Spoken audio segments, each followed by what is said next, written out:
Welcome to the Deep Dive. We're the show that cuts through the noise, looks at key reports, key research, and pulls out the most important bits of knowledge. Just for you. I'm Chris. And I'm Michelle. We're both part of the MyChesCo team. And today, we are diving deep into something really important for anyone connected to Chester County. That's right. We're looking at the 2024 Landscapes3 Metrics report. Now, this is the official checkup from the Chester County Planning Commission on Landscapes3. Right. Landscapes3, that's the county's big comprehensive plan. They adopted it back in November 2018. Exactly. And this report tells us how it's actually working out on the ground, between 2018 and now 2024. And look, if you live here, work here, maybe even just visit Chester County, this isn't some dusty document on a shelf.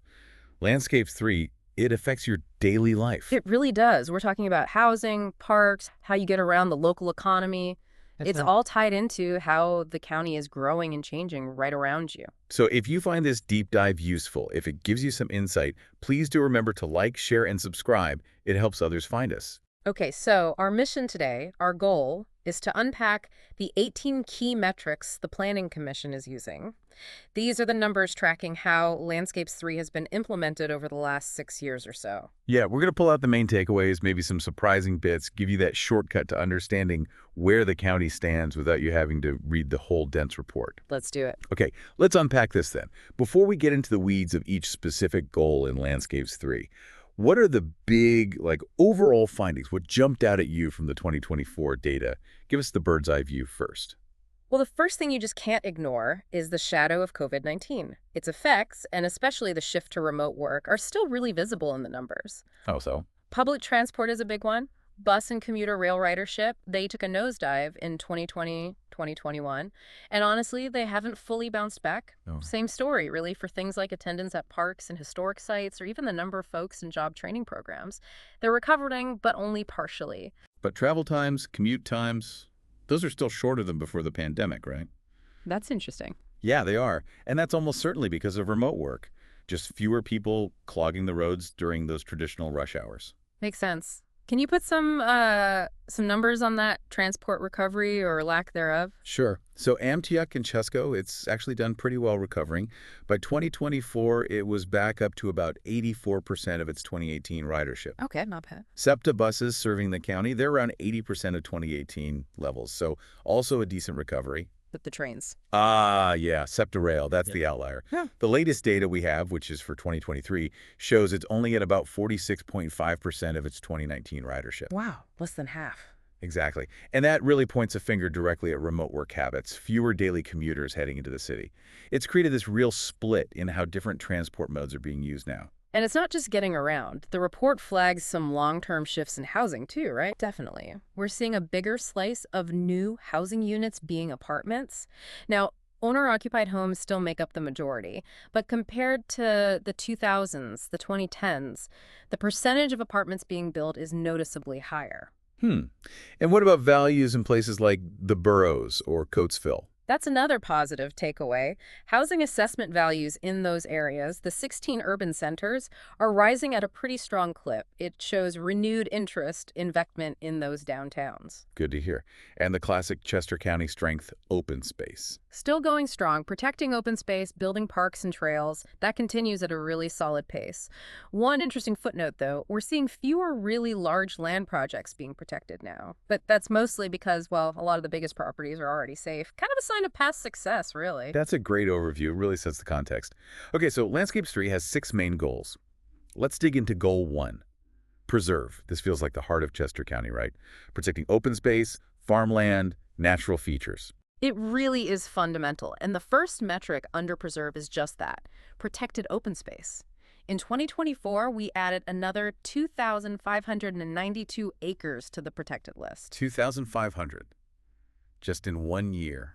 How does that compare? It's right in line, actually. For the past 6 years, we've consistently seen increases between 2,000 and 3,000 acres annually. It's steady progress. And that's not just, nice scenery. It has real benefits. Absolutely. Economic, ecological, quality of life, cleaner air, cleaner water, places for you to get outside. It's huge for what makes the county attractive. It's not just about saving random pieces of land either, is it? It's about connecting them. Exactly. Metric 2 is open space connectivity. In 2024, 276 acres were protected specifically within these designated connectivity corridors. It's a bit higher than usual, actually, which is good. Helps wildlife, allows for potential trail links. Okay, so natural spaces are doing well. What about farmland?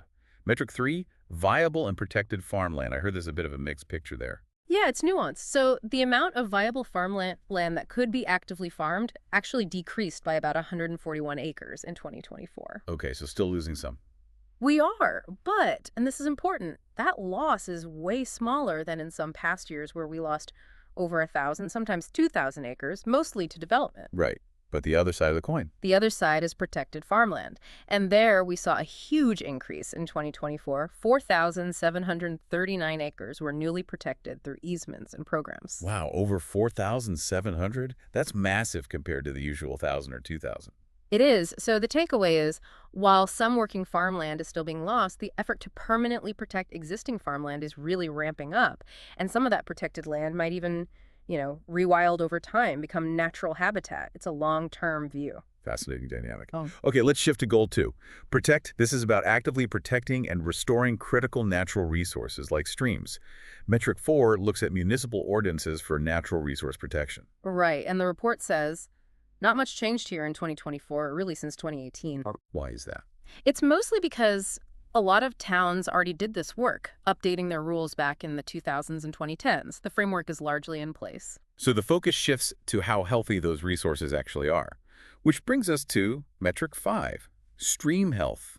How are our streams doing?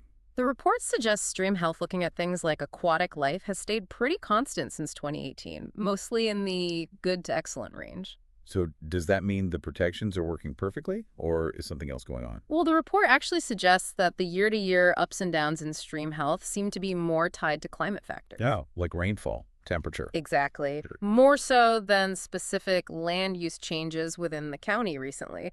It kind of highlights how bigger environmental trends like climate change are influencing things locally, even with good local protections. That really shows how everything's connected.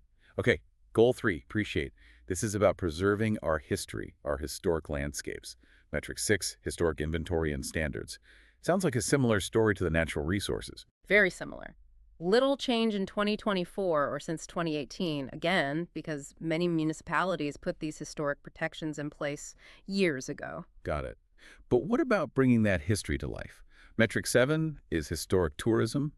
How's attendance at key sites? This is more positive, showing recovery. We look at 4 main sites: Hibernia, Springton Manor, Historic Yellow Springs, and Hopewell Furnace. Okay. In 2024, total attendance across those stayed above 450,000 visitors. Now, that was a small dip from 2023. Oh. But wait, remember, during the pandemic, attendance crashed below 350,000. So apart from that slight dip last year, the overall trend since COVID has been a steady climb back up. So people are definitely coming then to experience these places. They are. It shows these cultural sites are resilient and important for drawing people in, enriching the community. That's great to see.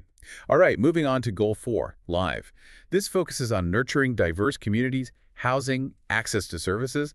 Let's start with a big one, affordable housing built, Metric 8. Okay, in 2024, the county subsidized 110 new affordable rental units. That's concrete progress. And the overall total? It's been growing steadily.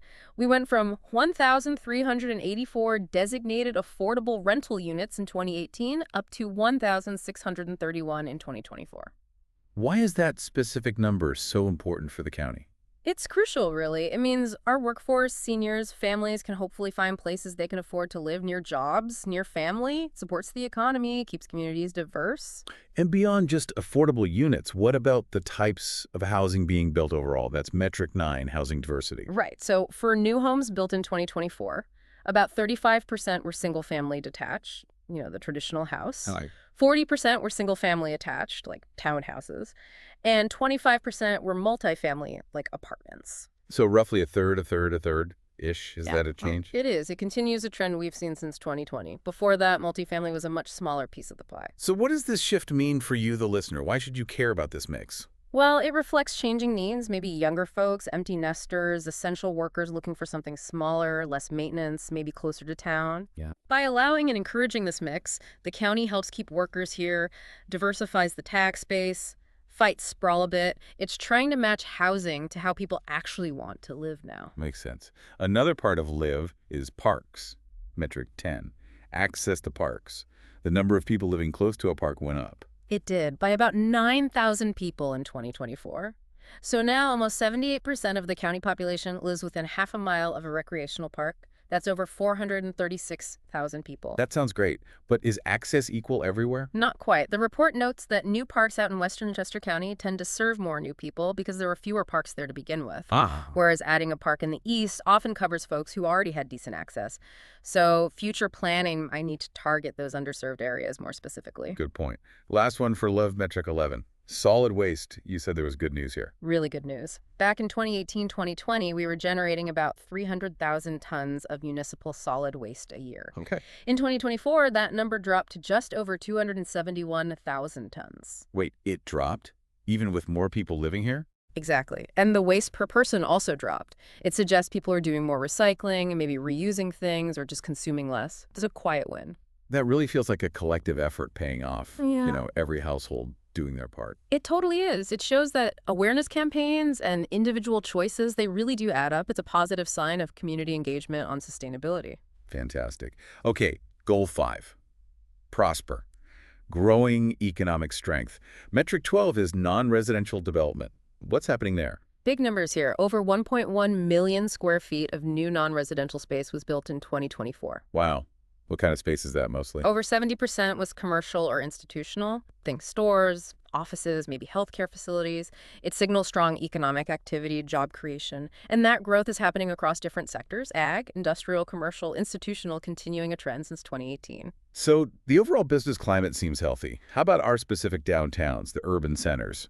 Metric 13, urban center prosperity. Also looking good, the total taxable value of property in those 16 designated urban centers keeps climbing. It shows developers and businesses are still keen on investing there. Was there a post-pandemic bump?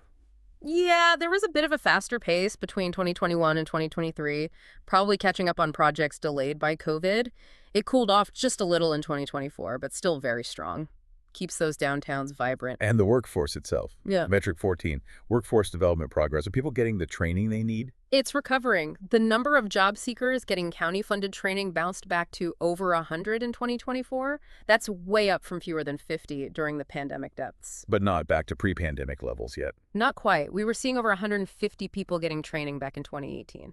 So positive direction, but still some ground to make up. Okay, final goal. Goal 6, connect. This is all about infrastructure, transport, utilities, communications.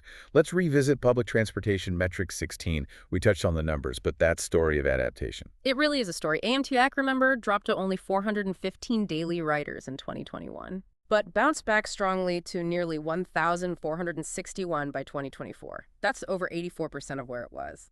SEPTA buses also saw a big drop, under 4,000 riders from nearly 10,000. Right. But they've climbed back to almost 8,000 riders, about 80% recovery. So Amtrak and buses are adapting, finding riders again, but the commuter rail still lagging way behind. Way behind. Still less than half its pre-pandemic ridership in 2023. And again, that just screams remote work. The daily commute into Philly, it's fundamentally changed for a lot of people. And that directly impacts metric 17, improved travel time, right? Yeah. Because fewer people commuting means faster drives. Exactly. The average 15-mile trip in MyChesCo took 16.6 minutes in 2024. That's slightly down from 17 minutes in 2023. But how does that compare to before the pandemic? Well, back in 2018, it was over 19 minutes. It dropped below 16 minutes during the lockdown phase in 2021. Now it's settled in the 16, 17-minute range. So significantly faster than it used to be still. Definitely. And that sustained reduction. It's got to be remote work keeping cars off the road during peak times. It shows how work patterns affect everything, even your drive time. It's amazing how interconnected it all is. What about ways to get around without a car? Metric 15, active transportation trails, sidewalks. Making progress there, too. The DVRPC circuit trails within Chester County grew to 40 miles total since 2018. Only a tiny addition in 2024, 0.1 miles, but the overall growth is there. And for people who aren't familiar, DVRPC is the regional planning group, right? The circuit trails connect communities across the whole area. That's it. So hitting 40 miles means more safe places for you to walk, bike, connect between towns, enjoy the outdoors. Sidewalks also saw solid growth, adding over 6 miles in 2024, pushing the total over 1,000 miles now. Wow, 1,000 miles of sidewalk. Bike lanes. Bike lanes, much slower progress. Just a tiny increase in 2024, from 13.3 to 13.4 miles. They hadn't changed much before that either. Yeah. So the focus seems clearly on multi-use trails and sidewalks right now. Okay. And the last piece, metric 18, coordinating utilities with growth, making sure new development happens where the infrastructure can support it. Yeah, and this is looking good. The consistency of new housing proposals matching the Landscapes3 plan, meaning using public sewer and water in designated growth areas, has climbed steadily. It hit over 90% consistency in 2024. So we're mostly building smart, where the services already are or are planned. Largely, yes. For rural areas relying on wells and septic, the consistency is even higher, like 99%. Although that number has jumped around a bit in past years sometimes when new sewer lines get extended into formerly rural spots. But overall, it shows planning guiding development effectively. What a comprehensive look. This 2024 Landscapes3 Metrics report really does give us just a vital snapshot of the county's health, where it's heading. It really does. You see the balance, the challenges like transport recovery, the successes like open space, the adaptations to things like remote work. It paints a very clear picture. It absolutely does. It shows how the county is, trying to manage growth, preserve what's special, and adapt to big changes. And Chris, thinking about all this, it leaves you with a pretty interesting question, doesn't it? Oh, yeah. Given these trends we've talked about, remote work sticking around, housing becoming more diverse, open space still being a priority, how might all that reshape what community even means in Chester County over the next, say, 10 years? Interesting. Beyond just commuting. Right. How does it change local engagement? How we connect with neighbors? What new services might people need or want as these patterns become the norm? Something for all of us to think about. That is a great question to ponder. Thank you, everyone, for tuning in and joining us for this deep dive. And hey, a special shout out to James and West Goshen Township. Thanks for listening today.